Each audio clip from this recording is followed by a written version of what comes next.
Today we're going to be looking at the productivity guru Thomas Frank's The New Morning Routine. Thomas Frank has been on YouTube since 2006, built his career on putting out productivity content, so I'm definitely looking forward to seeing what his morning routine looks like. So let's get into it.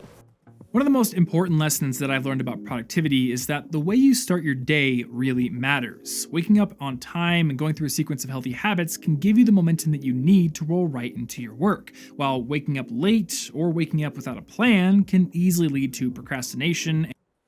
He has a point.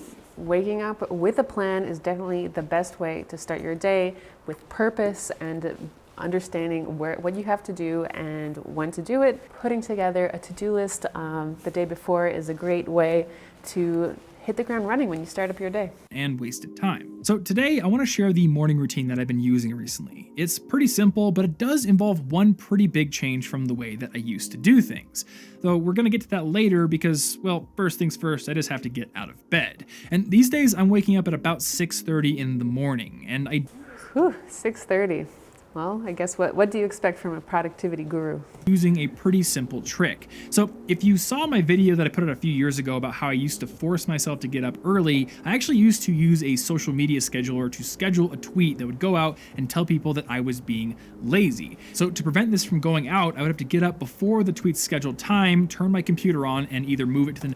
Oh my God, he is literally blackmailing himself to wake up. That is insane. Not only is he talking about having the tweet go out saying that he's lazy, but in case you didn't notice on that tweet on the screen, he said he would also give you $5 if you replied to that tweet. So he's literally financially blackmailing himself to get up. Sounds like it might be a good option in the short term, but there's no way that this can work out in the long term. The next day or delete it. And for a really long time, this was an incredibly effective way to get up at the time I wanted to get up and to go through my morning routine. But when I tried to use it again earlier this year, I found that it no longer works for me because it led to me actually waking up in the middle of the night worrying that I had slept through my alarm or that something else had gone wrong and the tweet had gone out. So there you go. That's the backlash we were waiting for. Literal anxiety making him wake up in the middle of the night. I mean, these kinds of tactics just don't work. But okay, I'm glad that he has let go of this practice. Let's see what the rest of his routine looks like. So this method was literally giving me anxiety and negatively affecting the quality of my sleep. So what I'm doing now is a lot simpler, but it's just as effective. I just have a second alarm on an iPad downstairs, so I have to actually go downstairs from my room and turn it off, and that alarm is set for about 5 minutes after my main one, which virtually guarantees that I'm never going to hit snooze, and I'm always going to go downstairs and get both alarms turned off and then get into my routine. Well, I guess that's slightly more friendly to yourself.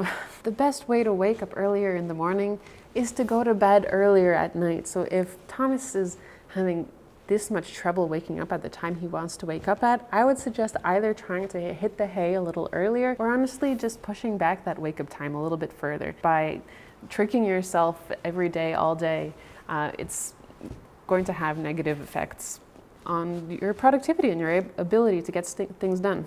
And I do some pull-ups. I'm trying to gradually increase the number that I do in the morning, but right now I'm doing just about 10. And this is a good way to actually make sure I feel fully awake, but it's also just another good way to make sure that I stay in shape for rock climbing. All right, light physical activity. I mean, I guess depending on what's light for whom. Of course, it's a great way to get that blood pumping, get to the brain, and really kind of jolt your body awake.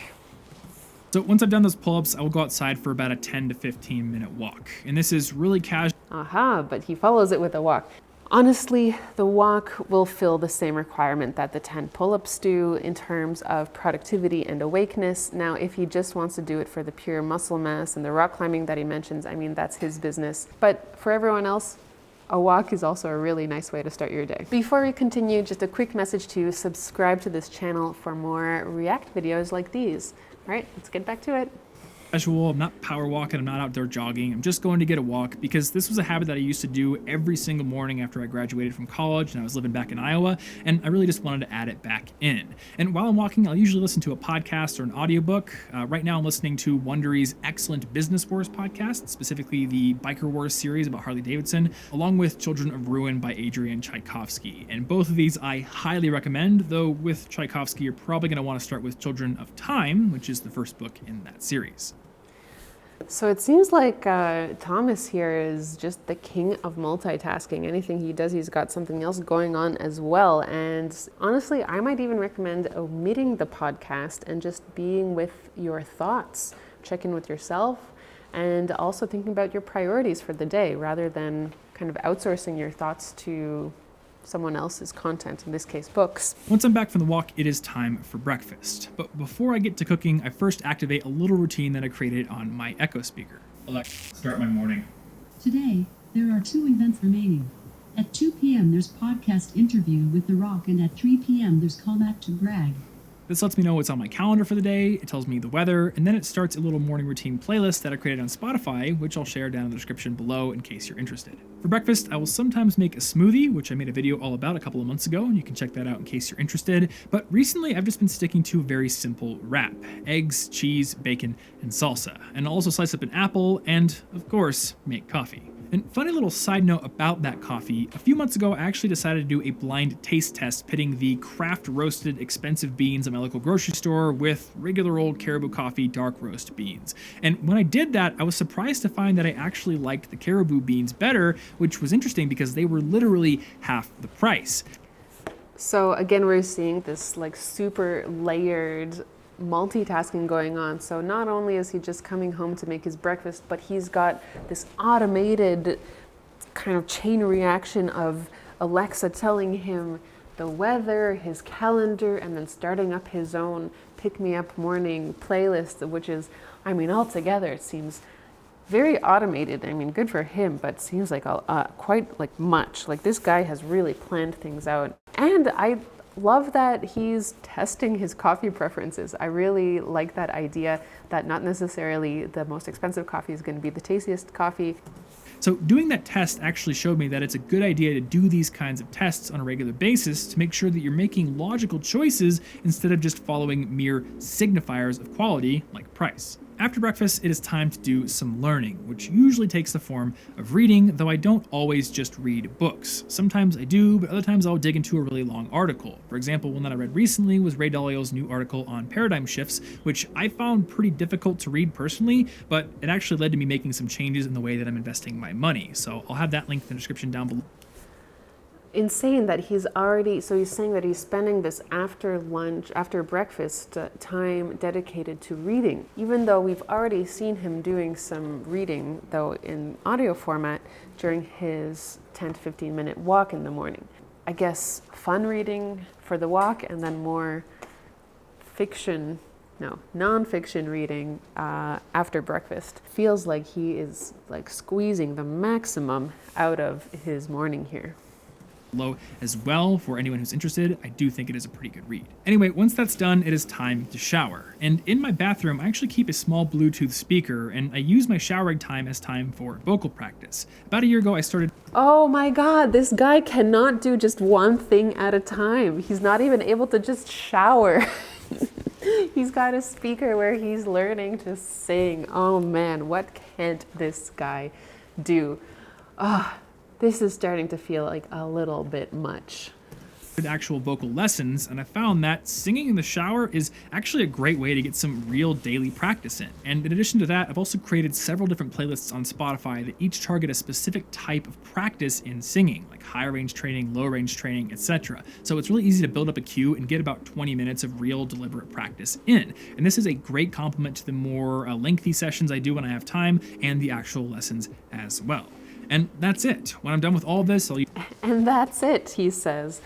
Well, this is just an incredibly overwhelming sounding morning. It feels like he's gotten his kind of learning, his leisure, his hobbies, his everything packed into this one morning routine. He hasn't even started to work yet. I would be curious to find out by what time this whole routine is over at, but since he's layering in so many things, it feels like it's probably not taking up that much time. It feels like he can't enjoy doing the one thing because he's never doing just one thing. It's always layered on with all this other stuff. While I'm sure it does make him able to get a lot of things done throughout the day, it also sounds very overwhelming. I mean, Thomas Frank, if you're listening to this, I would highly recommend just taking a breather and a break and I don't know, maybe some meditation where you're just doing the one meditation at a time. All in all, wow, I'm very impressed by this very insane morning routine. I hope you have found it interesting for yourself. I myself will certainly be blind taste testing my coffee now. If you want to see more videos like this where we react to productivity experts' routines, then please subscribe. We'll have more on your way.